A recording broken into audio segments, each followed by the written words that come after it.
partidos de esquerda entraram com um protesto, não sei que tipo de ação, se uma ação de inconstitucionalidade, uma DPF, mas os jornais noticiaram que teriam entrado na Suprema Corte para contestar a aprovação pelo Congresso Nacional de que as terras que os indígenas devem ocupar são aquelas que possuíam no momento em que a Constituição foi promulgada, porque no artigo 231 se fala terras que ocupam é presente do indicativo.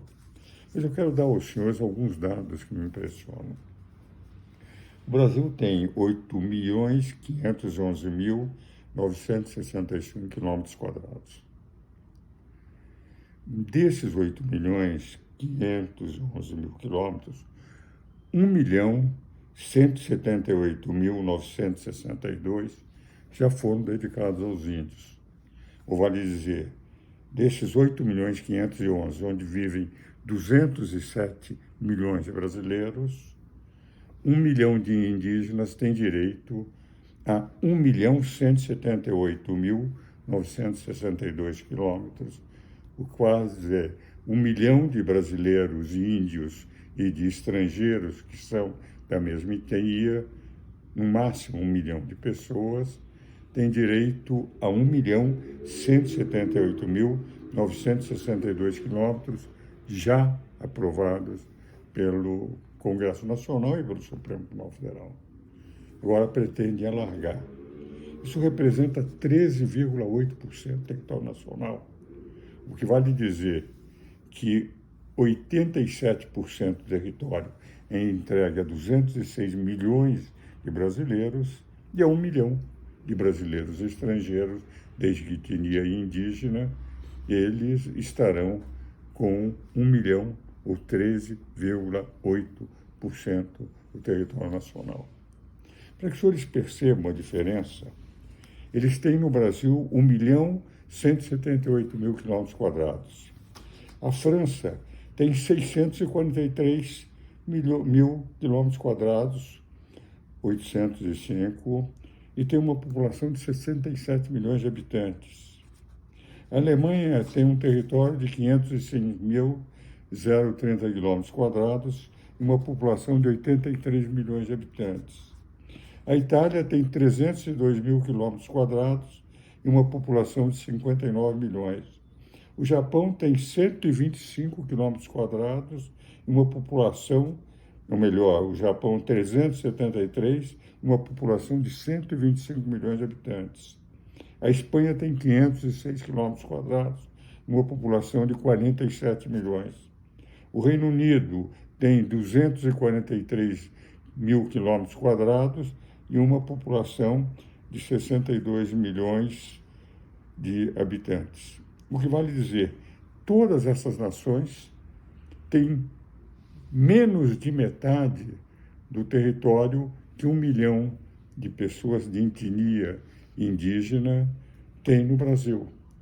E querem estender ainda mais aquilo que foi o marco temporal definido pelo Congresso Nacional e que representa o rigoroso cumprimento do artigo 231 da Constituição, que declara que as terras que eles ocupam, ou, portanto, ocupavam no dia 5 de outubro de 1988, é aquelas que eles deveriam ficar, o que me parece justo.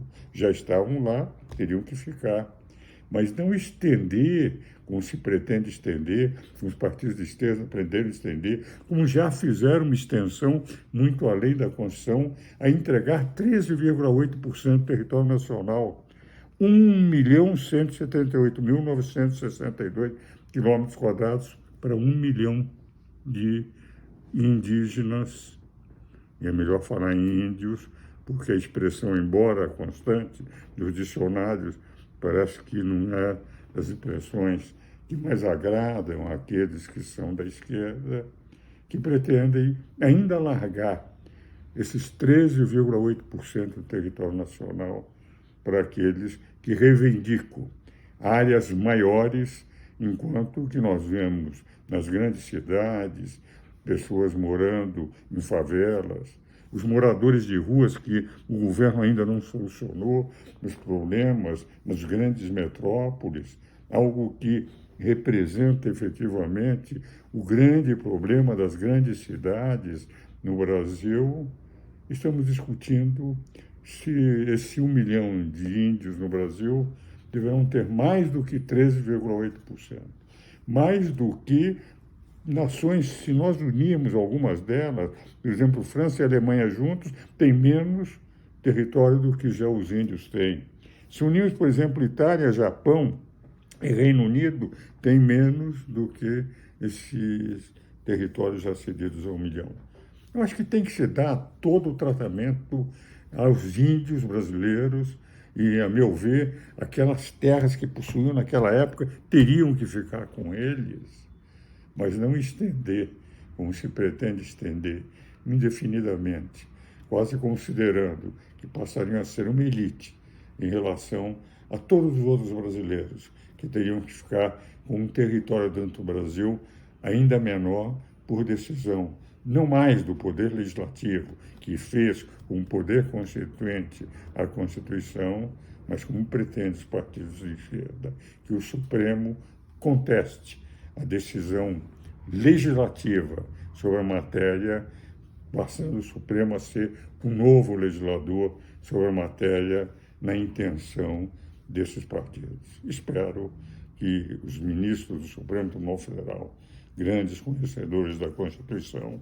respeitarão a decisão tomada pelo Congresso Nacional.